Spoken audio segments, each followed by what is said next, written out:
University is with us, and with I think we have no word to introduce him because he is a well known in advanced manufacturing field. Even he has established many advanced manufacturing new concept. So just for our participant, I would like to introduce Sir formally. So thanks a lot for giving us a valuable time in this expert lecture. Deepak, Yes, sir. yeah, uh, introduce Sir formally. Sir, please. Good morning, everyone.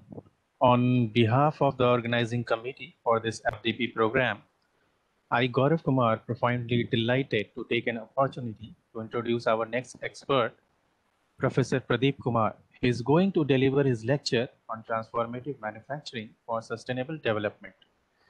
Professor Pradeep Kumar is working as a professor in the Mechanical Engineering Department, IIT Roorkee. He had received PhD in 1994. He has earned all the above degrees, BTech, MTech, and PhDs from the University of Roorkee, now IIT Roorkee. During 1996, he was a visiting assistant professor in the Department of Industrial and Manufacturing System Engineering, West Virginia University, USA. He had also served the Department of Industrial and Manufacturing Engineering, Wayne State University, USA, as a visiting faculty during 98-99.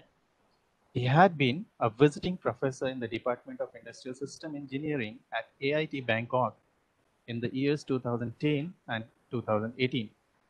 He has supervised 39 PhD theses awarded and 10 PhD theses are in progress. 96 MTech dissertations. He had published and presented 659 plus research papers in the international journals, which are 350 in numbers, and proceedings of international national conferences, which are 307 in numbers. He has completed 54 consultancy projects of various organizations and 20 sponsored research projects, 2 patents awarded and 3 patent disclosures. His research interests include micromachining process, microwave joining of metals, metal casting, industrial engineering, supply chain management, quality engineering, robust design methodology, reliability engineering, and production and operation management. He was honored with an Outstanding Teacher Award at IIT Roorkee 2 times in the year 2005 and 2009. He is a Fellow of the World Confederation of Productivity Sciences, Canada. He has been honored as Eminent Mechanical Engineer for his contribution in the field of mechanical engineering by the Institution of Engineers, India, September 2014. Professor Pradeep Kumar has also served as a Vice Chancellor of DTU Delhi in the year 2014 and 15. Now with this word, I would request Professor Pradeep Kumar to kindly take the stage.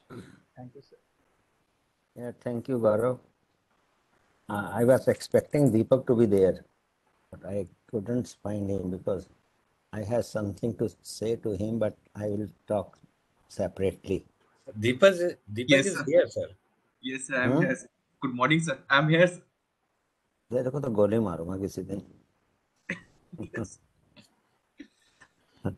Anyhow, so one thing I would like to correct you. The topic is basically that today I'm going to deliver is sustainable green supply chain management.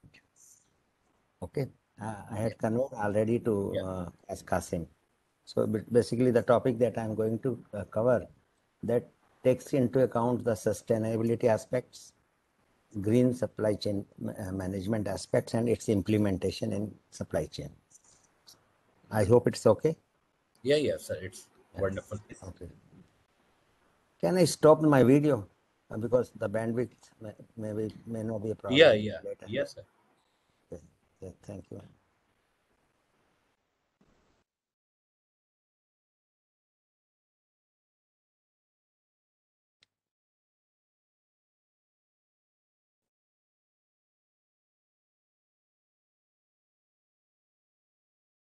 Can you see the slides? Yes, Yes, sir. Okay. So the topic, as already I mentioned, that topic is the sustainable green supply chain management. So it has many important words. Let's go one by one. I will start with this photograph. And this photograph is just like a postcard that is coming from the earth. And that shows a lot of things. If you go through the top left corner, that basically is an indication of pollution and environment pollution. This is the terrorism. This shows the animal extinction. This basically is with respect to the unemployment. This is with respect to the disposal and garbage, etc. So there are so many problems that we are facing on the earth with respect to environment problem, with respect to the society problem, with respect to the economic problem also. So all these things basically focuses on all the three aspects that we will cover later with respect to the sustainability. And our biggest challenge is the climate change. That is well known fact. Just going back to the history. So it is the concept is nothing new. This basically is taken from the newspaper. Something somewhere around 1917 was published in Australia, and the information mentioned, it says the furnaces of the world are now burning about 2 million tons of coal a year.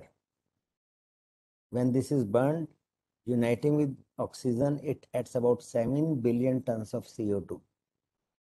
This tends to make the air more effective, etc. The effect may be considerable in a few centuries. So that was almost more than 1 century before. That was the scenario, and this is basically shows people started becoming aware with respect to the environmental pollutions and the change in the climate. So that basically slide represents that how people started becoming aware with respect to the climate change. Now slowly coming to the topic, this is the opening quote. And if we go through it, we say we do not inherit the earth from our ancestors. We are not, but we borrowed it from our children.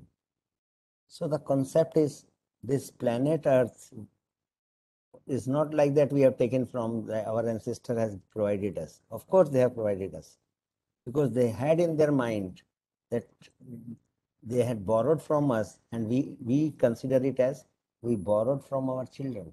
So anything we borrow from anyone, we need to return it, if not the interest. Although ideally we should basically return the principal plus some interest also. Even if you are not paying the interest, at least whatever you received from your ancestors, you should pass on to the next generation, that is your children. So the concern is that we are taking this planet Earth, and we should take it as we have borrowed from our children, and we need to return to them for the next generations. Coming to the sustainability, that Professor Emeritus at MIT, he has given just a one-liner. He said the possibility that human and other forms of life on earth will flourish forever. And this is the concept that should be taken into mind when we discuss, when we talk about sustainability, that everybody on the earth, whether human being or any form of life is there, they will flourish forever from generations to come. The concept is very vague in the beginning. And when you speak to the people about sustainability and you talk with your friends, with your colleagues, the only things that comes in your mind, comes in the mind of the people, that they generally believe that it is not only about the saving the planet. People are sympathetic. They do agree and say, yes, that it is important. If you talk to the people, they say, yes, we should consider it. It's very important. At the same time, they also say that it has nothing to do with me. It is generally has nothing to do with what they do in their lives or at work. In short, they say, yes, I understand it is important, we should take care, but whatever I am doing, whatever way I am living, so I am not disturbing the environment. It is nothing to do with me. So sustainability is so much more than that. Because when we talk about the planet, talk about the climate, etc., because people have the misconception. It is some much more than that. It is so much more concrete and tangible than that. It is so much more relevant to individuals than that. It is so much closer to us than that. It is so much more exciting and full of opportunities than that. And it is so much more relevant to our daily lives, both at home and at work, than what most people think. People have very general idea. They feel concerned, but they say nothing to do with me. Some misconception. Sustainability is too hard to understand. Sustainability is synonymous for green. Many people think that it's just for a green. Green means talking about environment only. It is all, some people say it is all about recycling. All are misconception. It is all about the environment.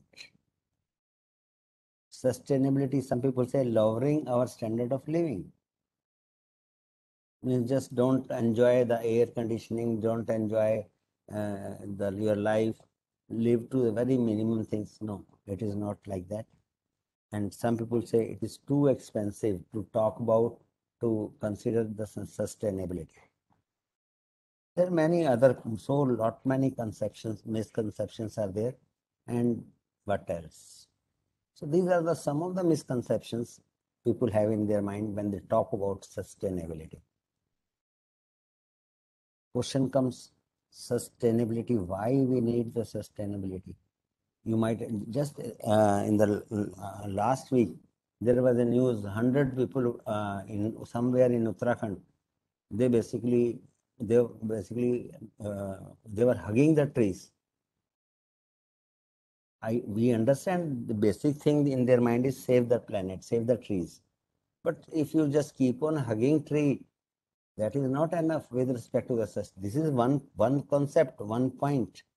So hugging tree is not enough. We have to conserve the environment from pollution, from emissions, from deforestation. They only talk about deforestation, industrialization, resource exploitation. Because global population is estimated to be increased up to 9.6 billion by 2050.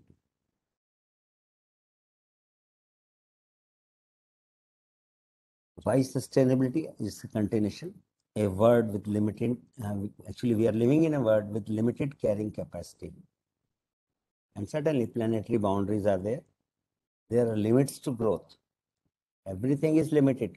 All resources, etc., are basically limited to certain things. And certainly when everything is in limit, so there is a growth, whatever the growth we consider, that has also the boundaries, that also has the limits. Unprecedented population growth, 9.6 billion basically estimation by 2050. So the more the population, more consumption of resources. Drawing natural resources faster than they can be replenished is the rate at which we are basically extracting the resources, and the rate at which these are being replenished is a much difference. Releasing waste and pollutants faster than they can be absorbed in the environment. So these are some of the points to ponder, to say that yes, we need sustainability, we need to talk, we need to implement. Just one photograph again, I've taken from the literature. This basically is with respect to the different years, how basically the natural resources have been extracted. And you can see from 1965 onward, the rate at which the natural resources, construction minerals, ores, fossil energy, biomass, etc., these are basically being extracted. the rate of extraction is very high, almost, I think I should say 3 times the rate that was before 1965 or 1970. As already I mentioned, planet capacity to provide is limited. We are extracting at an alarming rate that is visible from this graph. Dispose the end of life product. So not only the pollution, but whatever the products we are using, that is basically becoming the environmental waste. Planet capacity to absorb is limited. Constrained and scarce non-renewable sources. So there is a constraint. It's not like that unlimited resources we are having. And the result is we are having the stressed natural resources. Because the population is increasing, extraction is increasing, consumption will increase, but we are not able to basically replenish all these things. This is with respect to the pollution. And this basically is just the data is for fossil fuels and cement production only. Not land use, etc. is not included. Only fossil fuels and cement production only. And the annual total carbon dioxide emission by the world regions. So that basically represents the CO2 emission with respect to the various countries. Global emissions have more than tripled in the last 50 years. You can see how basically it increased it, and almost 50 years on around 1960, 70 onward. So it has increased 3 times as it used to be. It is really a dangerous world. Another aspect, one is the resources. Another aspect is our industries. Industries a highly energy and resource intensive. Because when we talk about industry, so on one side we need the industry because we are basically focusing on economy, focusing on employment, etc. But our industries also consumes a lot of resources as well as the energy. It generates, positive thing is 23% global employment and contribute towards GDP 31%. In America, industrial sector accounts for 32% of the total energy usage. Means almost 1/3 of the energy is being consumed by the industries. In European Union, basically it accounts for the 26% energy consumption, and total emissions basically is being contributed in a European Union, that is almost nearly 1/3, 28.5% of the total emissions. Industry accounts 1/3 greenhouse gas emission globally. So means we need to focus on the industries, because the topic that we are talking about, manufacturing and sustainability in manufacturing. Of course, we want to improve the GDP, we want to improve the employment, but along with that, we need to focus on the various processes and process mechanisms so that the energy dependency on energy should be as low as possible, because they are contributing 1/3 of the greenhouse gas emission. From a social perspective, industry accounts for 300,000 work-related deaths and 12 million child labor.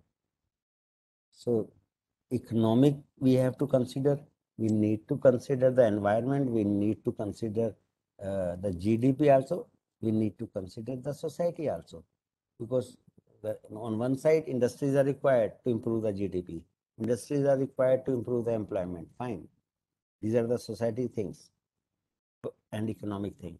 But on the other side, we need to look after the aspects that we should have a safe industries, because 300,000 work-related deaths is a big number. In India, 45, because in America and European Union, it is almost 28 or 30%. But in India, the total energy consumption, almost 50%, you can say, is energy is being consumed by the industries. And it is expected to increase the share of manufacturing in its GDP to 25%. Right now, although our industries are consuming more energy, but that it basically has an impact around 16% on GDP, but we are basically planning that we have planned that we need to improve the system. We need to have more industries so that our GDP increases from 16% to 25%. Of course, although it has a positive thing, it has a negative thing also, but it is an essential economic activities with severe environmental and society. Because it is consuming energy, some society problems are there, like the example I mentioned, work-related death, etc. So, but it is an essential economic activity with severe environmental and societal bearing. So that was basically a concept building, whatever I talked up to that the concept building. Now coming to the definition, that Dr. Grove has given the one definition, but it means different things to different people. And what in the basically she has given this definition in 1987. At that time, she was basically heading the as because of the name Brundtland Commission, UN. It is UN. So she said there is no acceptable definition, but the most commonly known definition she has given, and that definition is like this: meeting the needs of the present without compromising the ability of future generation to meet their own need. So if you remember the opening quote that I have given, we have borrowed this land from our children.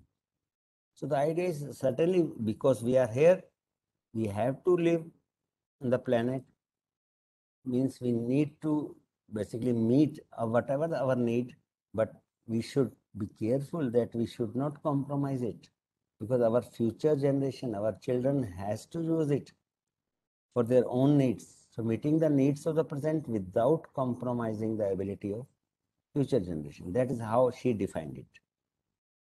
So that is the sustainability.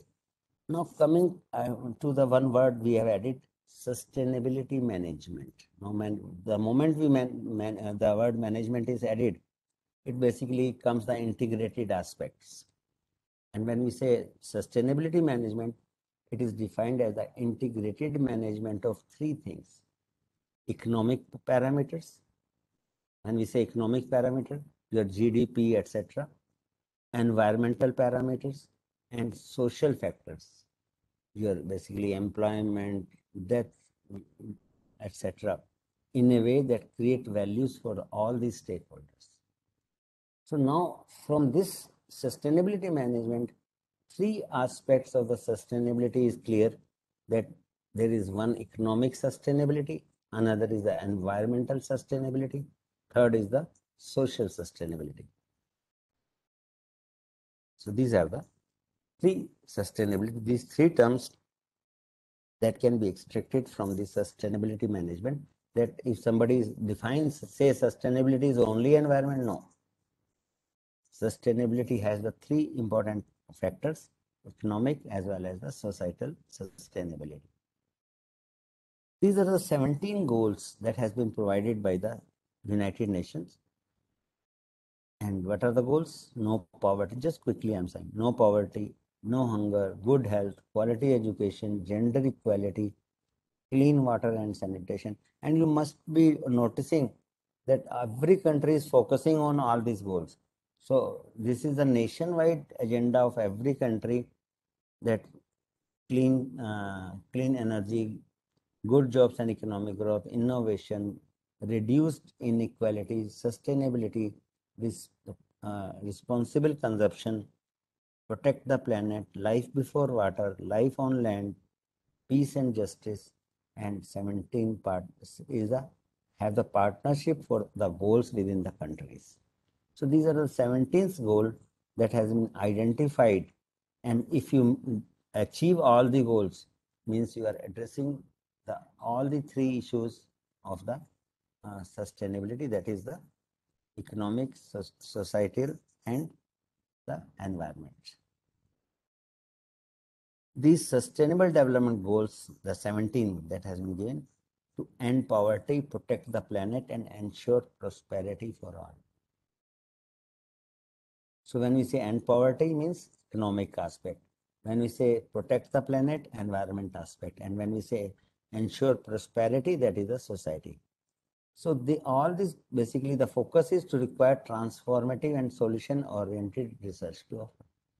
Now, these 17 goals are, it looks very simple, but this open up the domain that the researchers, suppose it is with respect to the clean water, providing the clean water, means it is open for the researcher to work in the area so that we get first time, every time, the clean water.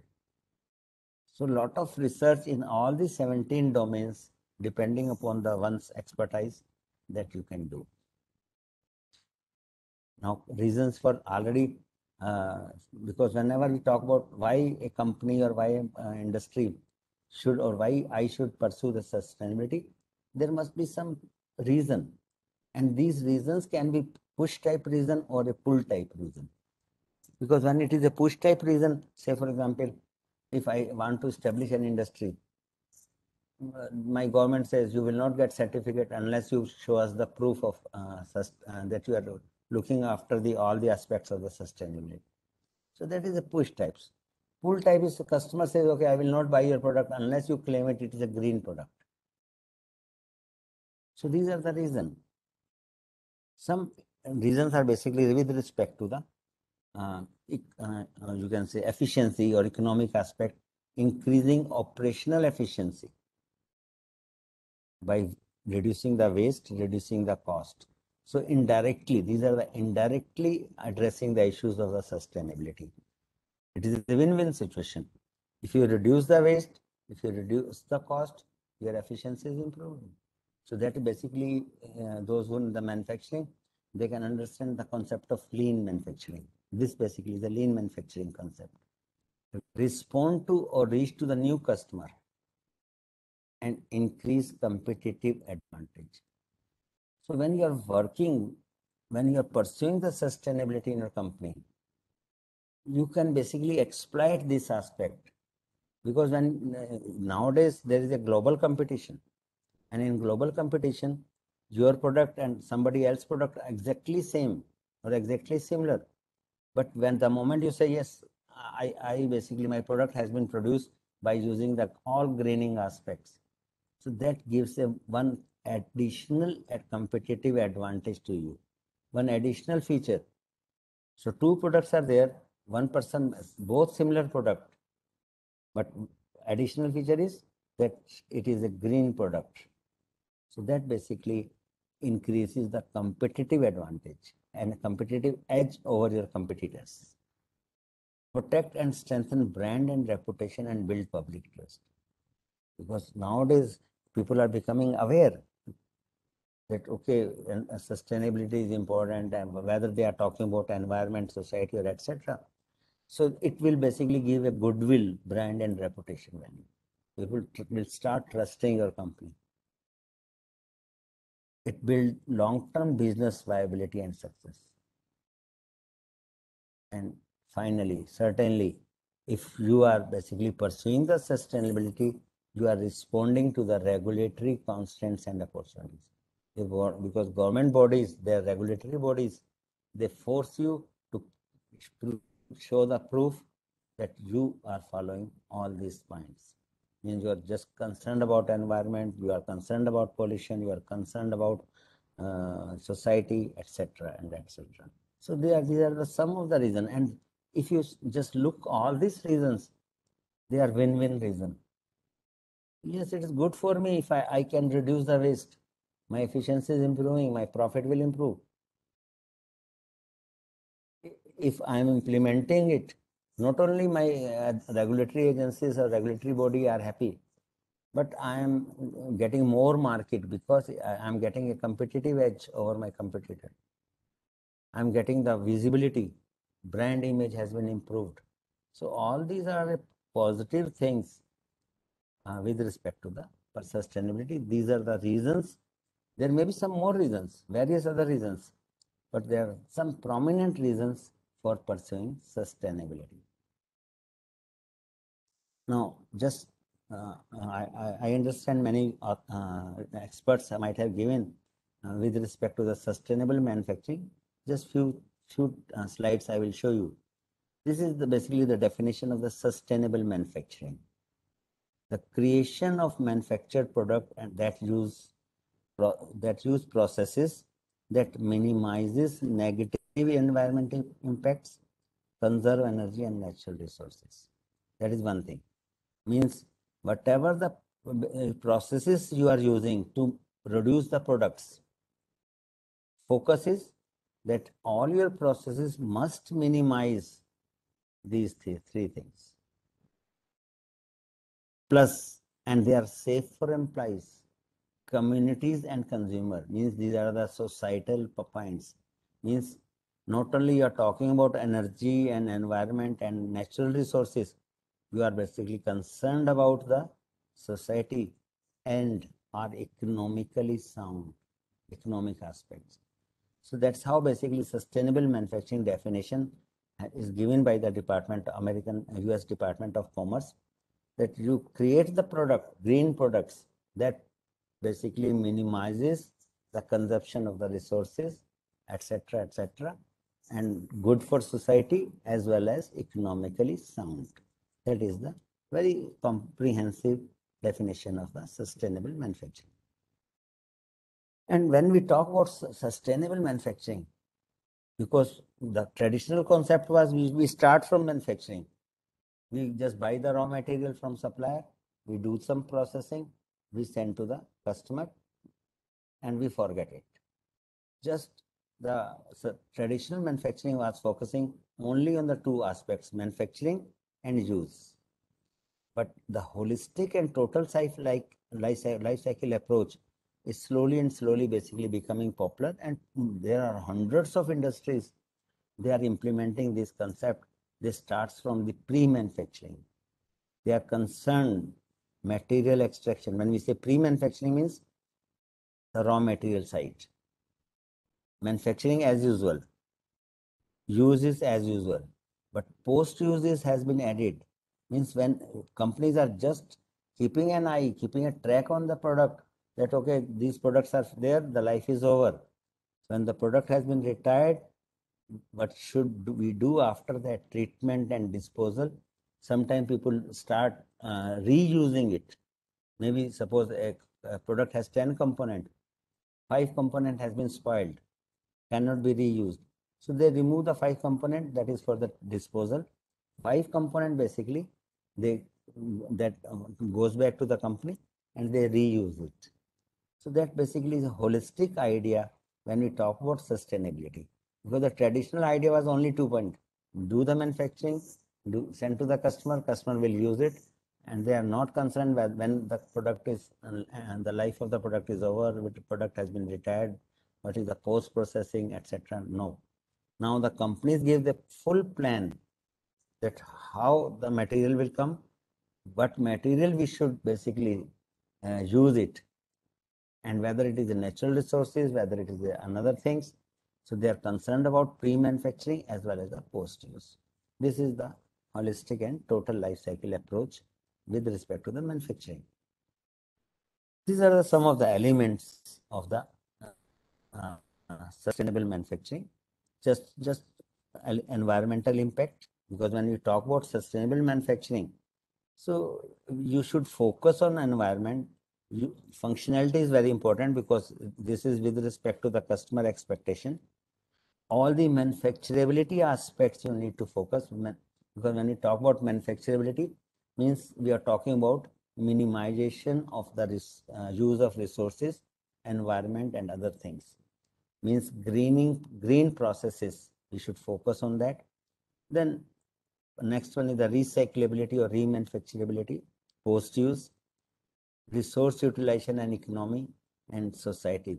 These are basically these 3 aspects, 3 elements has been added, that is the societal impact. So these are the elements that we need to talk about when we talk about sustainable manufacturing or product sustainability. And if we just go quickly show you how basically the sustainable manufacturing evolved it started basically from the traditional manufacturing. From traditional manufacturing, we went to the lean, from lean to the green, and green to the sustainable. When we say lean, lean means what? Reduction in the waste. When we say green, means we are only concerned with the environment. But when we talk about sustainability, we are adding two more dimensions. What are those two dimensions? Society as well as the economic aspects. The same thing has been shown here, that with respect to the years, like that traditional, that was the substitution based manufacturing. Lean manufacturing concept is the waste reduction based. Then it came green manufacturing when we started using the 3 R's: reduce, reuse, and recycle. 3 R based. 3 more R has been added when we talk about sustainability. And this is because green is environmentally benign and it is innovative. 6 R based. So 3 R basically we are adding, that is recover, redesign, and remanufacture.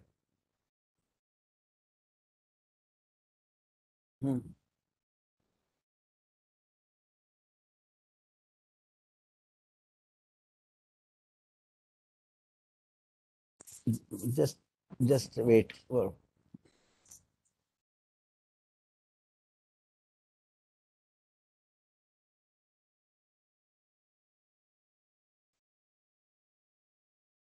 so I hope this is clear.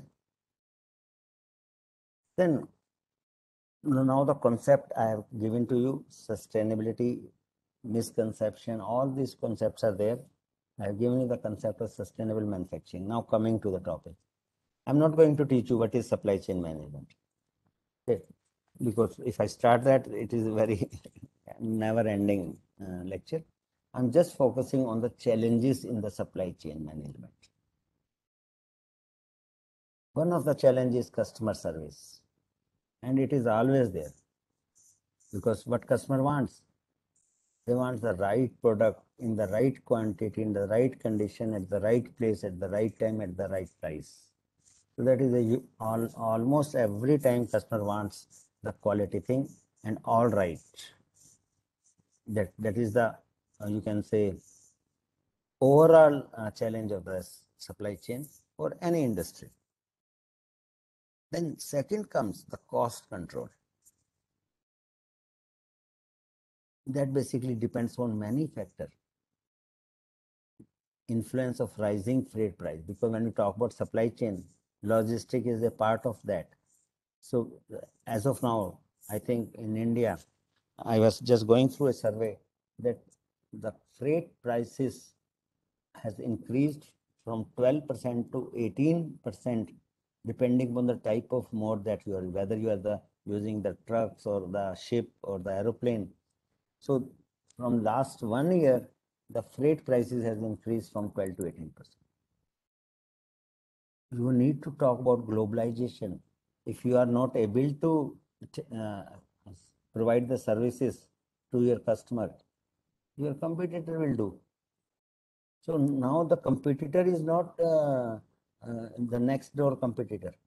Competitor is globalization. Online, you are basically doing purchasing. So if you cannot provide, somebody else will provide. Technology upgrades are required. Labor rates have been increased. All these are the challenge. Not only all these things, but new regulatory demands and rising commodity price.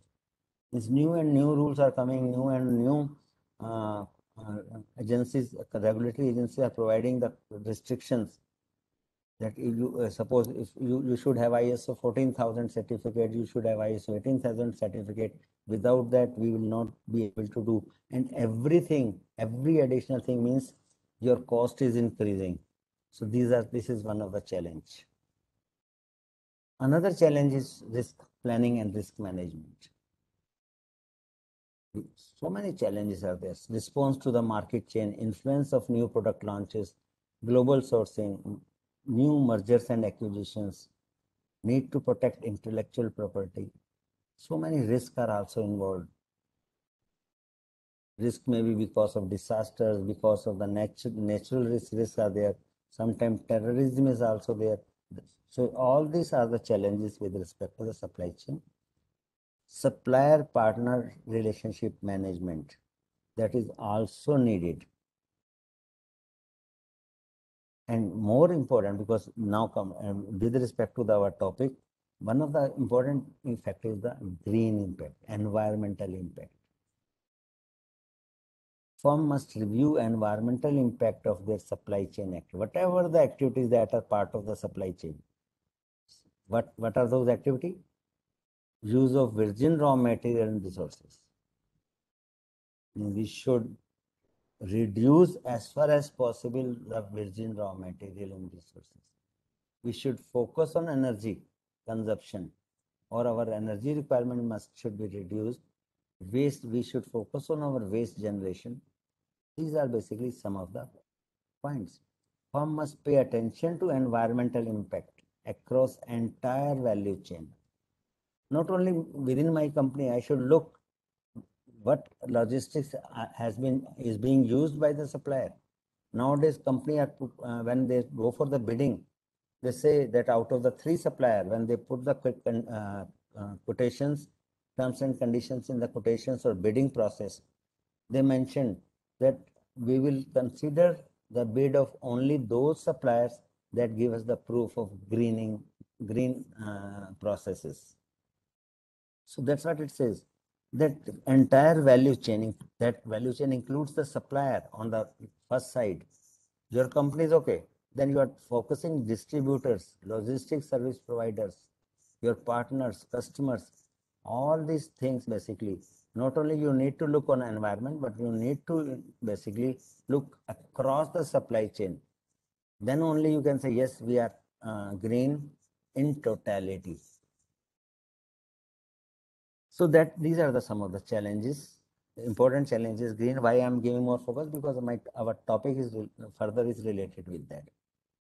And just some basically some facts in support of the SCM challenges with respect to the green. So I mentioned that in the previous slide that there are challenges greening of the supply chain. Now those challenges, why, from where it has come, some idea I am giving you here, that how much those challenges in the supply chains are important. It is just general slide. CO2 is just one greenhouse gas. Okay. Everything in supply chain has carbon consequences. Sourcing of raw material means supplier side, processing your own side, manufacturing your own side, transportation. Transportation means logistics service provider. Use phase, when I say use phase, means customer side, and eventually end of life means disposal side. So everywhere in the entire supply chain, there is basically, we need to focus on the greenhouse. And these are the general study on an average that manufacturing contributes 38% of the greenhouse gases, transportation 5%, product use 53%, recycling 1%, and other facilities 3%. This is how the consumption only in the supply chain part. I am talking about the carbon footprints of greenhouse gases. One more, this is a paper published basically somewhere. The detail is given. That, hello? And they showed that the carbon footprint of banana is 1.37 kilogram per kilogram banana. Means if you are eating 1 kg banana, means how much they are contributing to the greenhouse gas? 1.37. What does that involve? How it is there? Fertilizer, transport, refrigeration, ripening, waste treatment, everything was considered up to the point of retail. It is very good paper. I'm not going to discuss the paper. My focus is what? That supply chain and logistics service, how they are why they are important, why this is one of the challenge. What is the role of supply chain? That's what. Material transactions across the globe are realized through the supply chains. Just see this logistic, only talking about logistic and transport activities. road freight, over ocean freight, air freight, rail freight, logistic building. And if you remember the slide I mentioned, in transportation, 5% basically contribution is 5% of the total CO2 gas in the manufacturing industries is because of the supply chain and logistic. That is only because of transportation. That is the data that has been provided. Out of 50,000 megatons of CO2, 2,800 megatons, that is this from the logistic activities. So when we talk about logistics, only logistics are basically contributing this. Every in the manufacturing, supplier side, consumer side, use side, post-use side, everything basically contributes that. But why it is important? This is some data to in support of the points. Now going green means what we should do. Working on sustainability improves process, which in turn generate value. Very general statement. 33% consumers nowadays buy products with sustainability in mind. Although many customers, maybe me, I may be one of them. So to me, it's okay. Whatever you provide me, my only focus is, say, for example, the money. I say whatever I get at low price, I will buy that. But slowly and slowly, people are becoming aware, and this is the data that as of now, on an average, 33% consumers buy products with sustainability in the mind.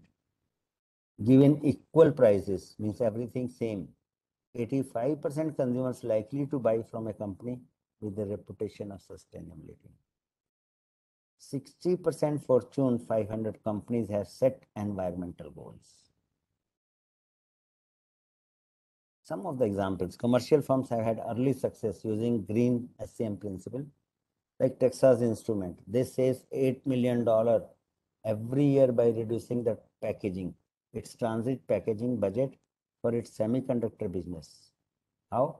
Through source reduction, recycling, and use of reusable packaging system. These are the facts. People are doing it.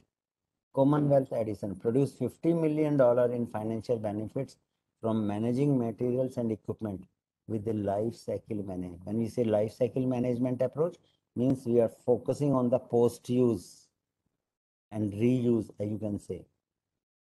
Pepsi Cola saved $44 million by switching from corrugated to reusable plastic shipping container. Because earlier they were using the corrugated containers. Because once they are used, they normally used to throw. Then basically they have brought it, the plastic. Although plastic has some other implications, but reusable plastic shipping container, they basically for 1 liter and 20-ounce bottles, they conserved 196 million pounds of corrugated material. And in process, they saved this many dollars. Dow Corning, they saved $2.3 million by using reconditioned steel drums. So not only basically they reuse the things, but also they conserved the virgin material, 7.8 million pounds of steel. So means the pressure on the resources has been reduced. So it is a win-win situation for everything. You are saving the money, you are reusing it, environmental pressure is reduced, conservation of resources are there. These are the examples that supports this. It is workable. And now we are coming to the supply chain. When we talk about green, although I already explained, green perspective in supply chain management becomes imperative due to, I already basically talk about that. Environmental protection, because more people are becoming more concerned because your other companies are doing, it's the push. Normally in India, we go for the reactive approach. We are not using proactive approach. My competitor is doing, that's why I have to do it. Sometimes regulatory agencies are forcing us to do it. Whatever way, means there trend has been there that people are becoming aware with respect to the environment protection. Government legislations are basically supportive with respect to the green. Consumers are also getting aware about green. economic benefits with environmental practices gaining attractiveness in subset, because it is a one side. If you are going for a green, as I shown you the example of Pepsi, Cola, and other industries, Texas Instrument. So economic benefits are the outcome or the result of the environmental greening. Certainly, the goodwill and reputation, brand image is improving. Addition of green component to supply chain management means how we are adding it. Sorry, not how we are adding it. Means when we talk about green supply chain, we are focusing on the green component.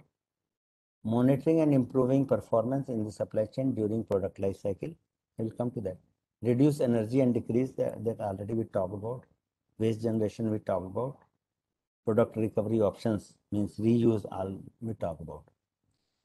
When we define green supply chain management, it's a combination of the previous slide, the process.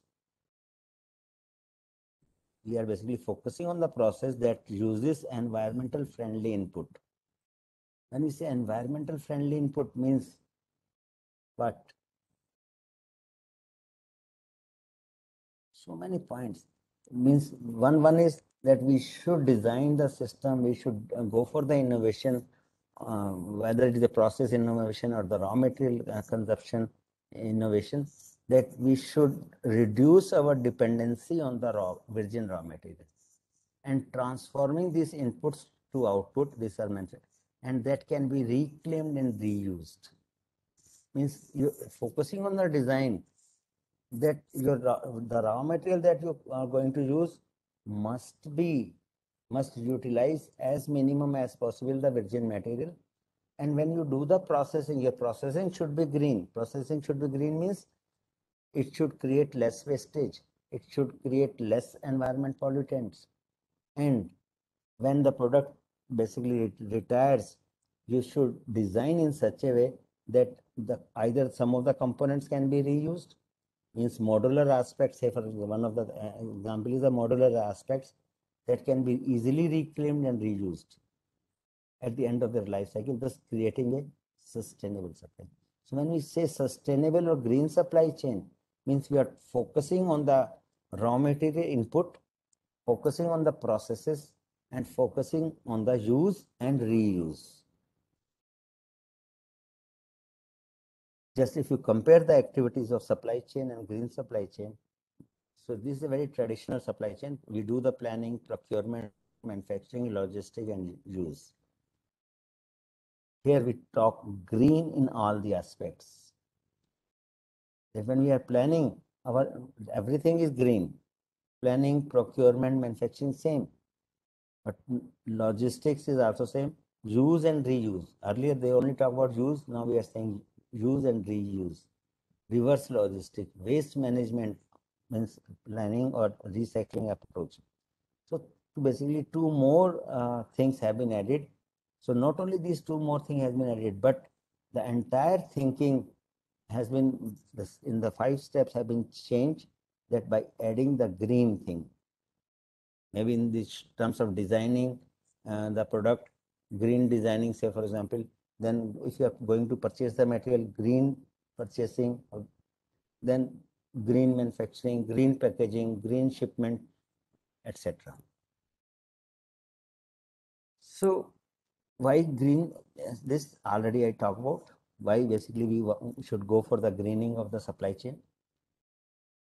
One factor is environmental, to lower environmental impacts, ecological efficiency, to preserve natural resources. In the beginning, I told you, reduced energy consumption, reduces virgin raw material uses, lowers the waste generation, reduces the burden on planet, opportunity to reuse and recapture the value of used products. So this is basically the steps that, although it is coming in why, but if you think that how we should basically focus on these bullets, focus on these bullets to implement the greening. These are the outcome of basically implementation of greening aspects, that if you do it, you basically increase the competitive edge and advantage accordingly, subsequently, to increase the profitability. Its help in maintaining the ecological impact, improves the green image. Another is focused sustainable development. Because once you have all this greening, additional thing I mentioned with respect to the Texas Instrument, if you are having the greening aspects from planning to recycling and reuse, so your efficiency is improving. The moment you are basically reducing waste, etc., your efficiency is improving. You are getting the economic benefits. You are getting the economic benefits. As well as, because when you are protecting the planet, means you are talking about the society also. You are protecting the society also.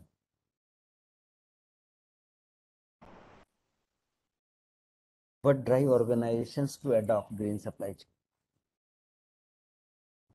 This is very general thing. Means sometimes it is a pressure. In India, in the 12th and 13th 5-year plan, India and China has significantly emphasized on preserving the natural resources and green development. So that basically the pressure from the government. Restriction of hazardous substances in European Union. Market and competitors. So many times I mentioned about that. Manufacturing industries, for instance, Bristol Myers and GM and Toyota have enforced or used green practice in supplier related issues.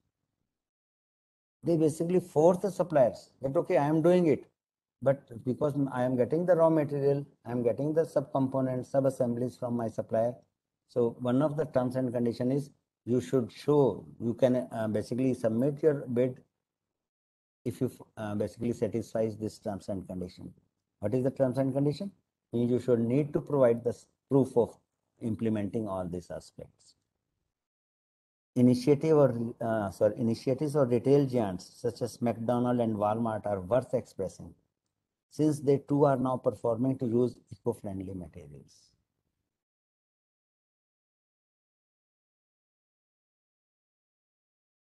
Now, what drive organizations? Customer, same continue, because customers are basically getting aware.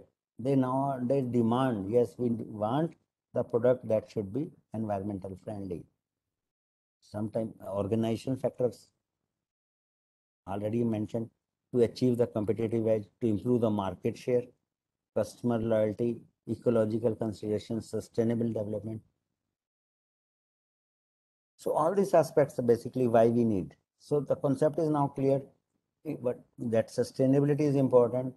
Sustainability has 3 aspects. Greening is important. Supply chain contributes a lot of basically greenhouse gases. What are the advantages? How the customer thinks, how the basically government and regulatory agencies are putting the pressure on us.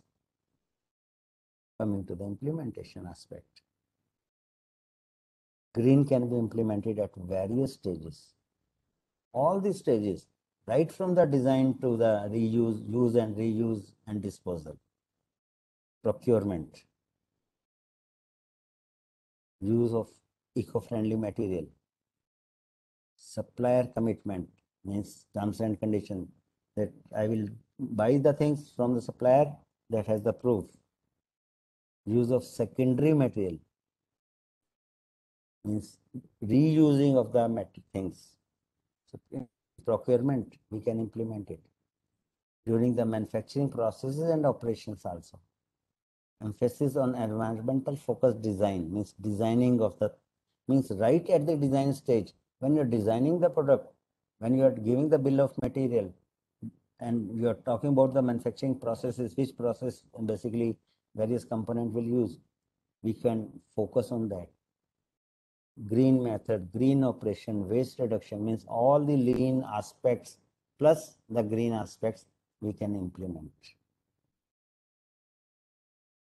Distribution and packaging, all the logistic activities we can talk about. It's a common eco-friendly material in packaging. Reduction of emission and toxic. Reverse logistics. End of life management. Basically, earlier people are not focusing on this. These are basically, people are implementing. There are hundreds of case studies are available in the literature. To enhance the product recovery, implication of recycling, remanufacturing, repair to reuse the product. What are the enablers? So these are the various stages that you can implement the green supply chain. What are the enablers? One of the important enabler in every new thing that you implement is the top management commitment. Because unless the top management is committed, you can't get the success. And top management, most of the time, they have an inertia. When everything is going fine, I am getting profit, my people are buying my product, why should I change it? They are reluctant to invest the money. So that is means the improvement and things starts from the top. Technological advancement, innovation. With respect to the greening, you should have the 14th. The moment you implement, you think of implementing this in your company. Means people, you will start giving the training to the people. You will start telling to the people that how important it is. What are their advantage? What are their disadvantage?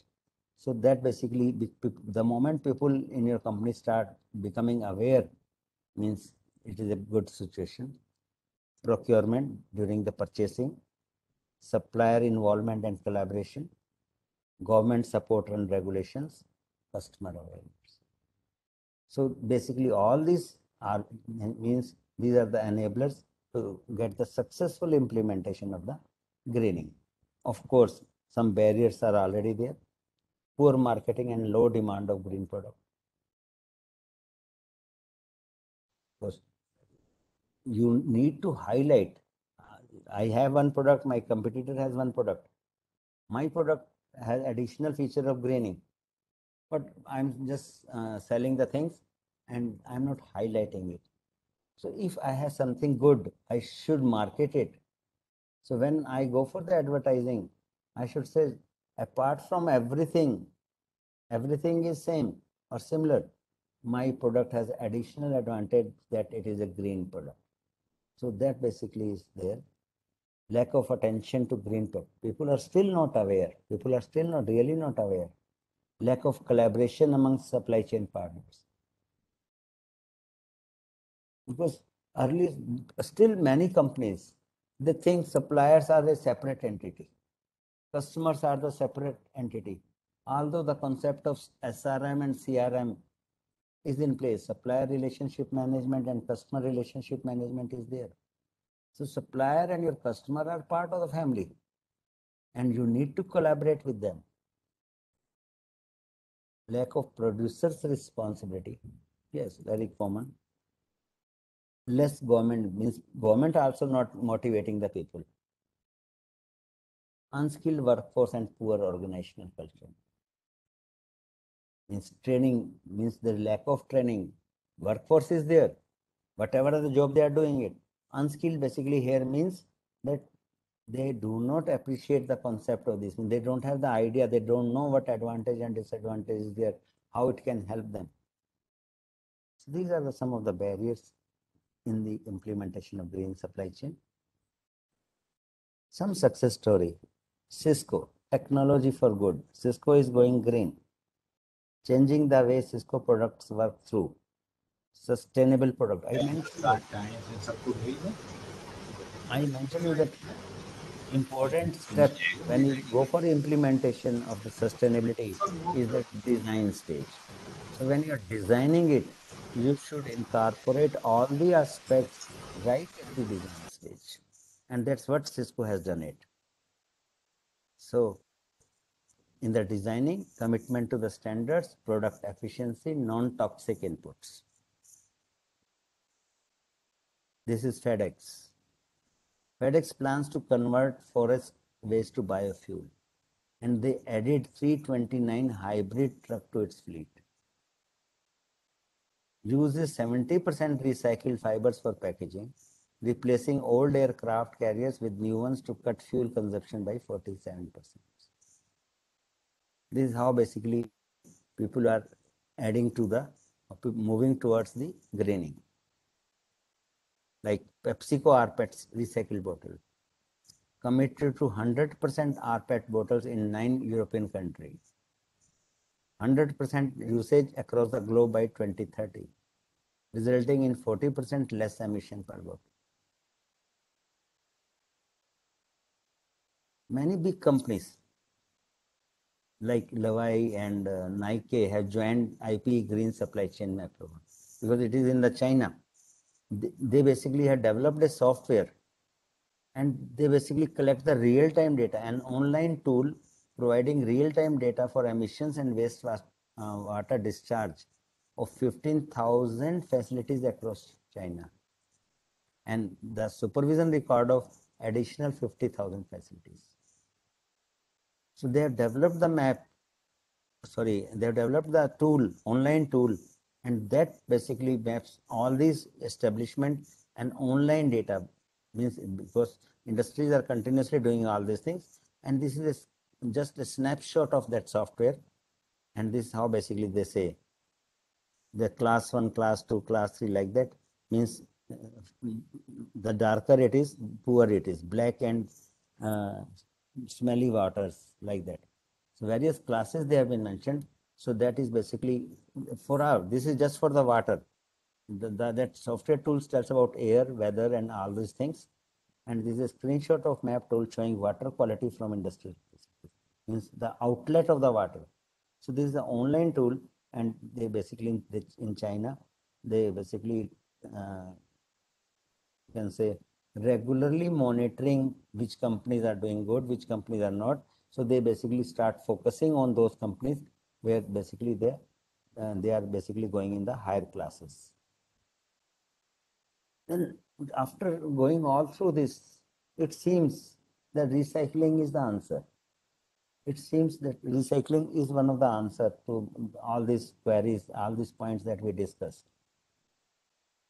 Suppose we do go for the recycling of the steel, and we know that if you want to melt the scrap 1370 degrees centigrade, we need to melt it. To do this, most foundries use this much kilowatt hours of energy per ton, and accordingly subsequently lot of greenhouse gases are there, which means 223 to 356 kilogram carbon dioxide emitted to melt a ton of steel. Additional energy usage to shape the material into the new useful product. Only thing is, only you are benefiting that as far as you are talking about recycling the steel. Certainly you are reducing the pressure on the resources because resources are limited. You are not basically extracting the new material, but rest of the things are same.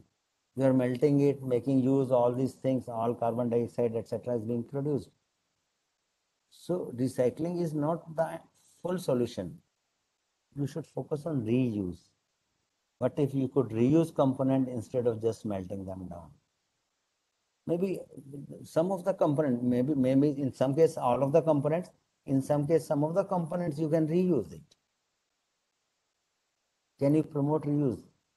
This basically is best. Reuse is better than this example is shown here. That this is the box initially, and when you reverse it, it becomes another, and they already say that repack. The sticker is already placed over there. So means one box is being used twice. Try to specify and order products that have an extra life when their first use ends. The conclusions. The inclusion of green in supply chain not only result in reducing the ecological impact, but also to ensure overall economic profit. This is the basically outcome of greening. However, risk and uncertainty should be addressed for sustainable development. That is all about my quick lecture on this. Still some time is left, and I am open for the discussions. Thank you, sir, for this great lecture and enlightening us on the concepts of sustainable manufacturing. So I would like to invite our participants if you have any queries about this lecture, you can ask from our expert.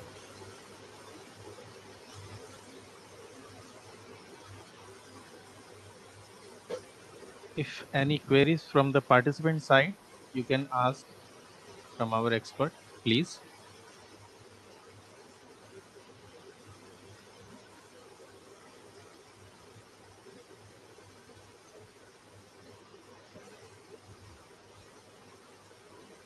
Gaurav, Yes, sir. have you written any queries or questions, Deepak, from the participant during the talk? Uh, Participants are open to ask, sir. Okay. They just unmute themselves and start their video and they can ask.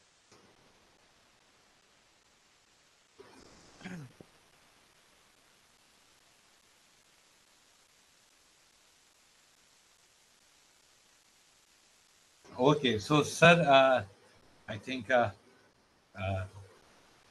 thank you very much, sir. On the behalf of our this Atal FDP AICT body, I would like to thank Professor Pradeep Kumar for their valuable, uh, uh, interesting lecture on this green supply chain management. And I would like also thank to Professor on the behalf of Mechanical Engineering Department, Delhi Technological University, to spare this valuable time with us and given a wonderful talk on this green supply chain management. So I am really thankful to Professor. Yeah, still some time is there. Sir, I want to ask a question that in one of your slide, you have shown three impacts like social, economical, and environmental for the Yeah, sustainable manufacturing. that is right. So I want to know what is the economical impact on the sustainable manufacturing. Okay. I- In the beginning, I mentioned GDP. See, if you have more industries,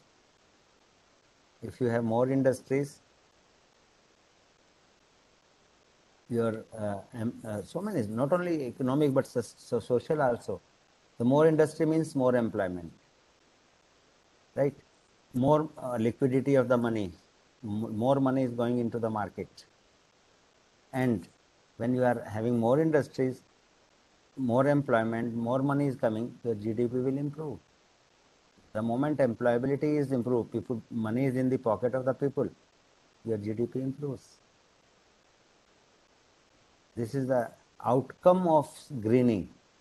This is the outcome of the moment you talk about you are conserving resources, you are talking about environment. You are basically you are focusing on the environment, focusing on the resources, minimization of resources, and the outcome of that means you are and during the processes, if you are implementing, you are basically reducing the waste and etc. So not only the companies are getting benefit, their efficiency is improving, operating efficiencies are improving, they are generating the profit. So if the company is generating more profit, they will give more bonus, the share market will improve. So it basically your GDP improves. So economic benefits are the outcome of the all this greening. Thank you, sir.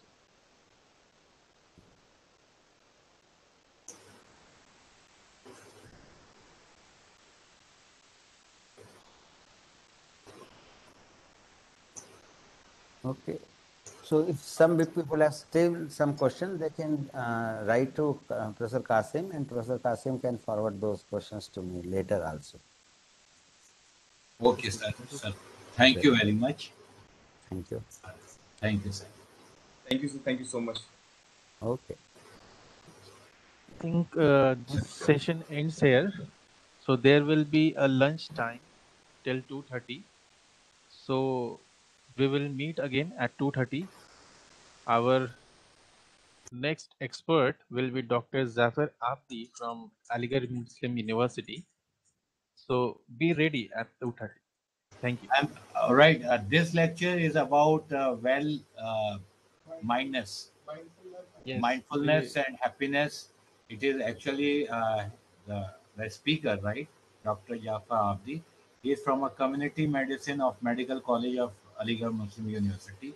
So his topic based on COVID and other issues are there, how we can make our life simple and happy during this pandemic and other issues are there. So it is a quite different type topic, which is also so-called mandatory in our Atal FDP, and I hope it will give a different direction of our thinking. Thank you very much. We will meet again or assemble again at I think 2:30 p.m. Gaurav, thank you. Okay, sir. Thank you, sir.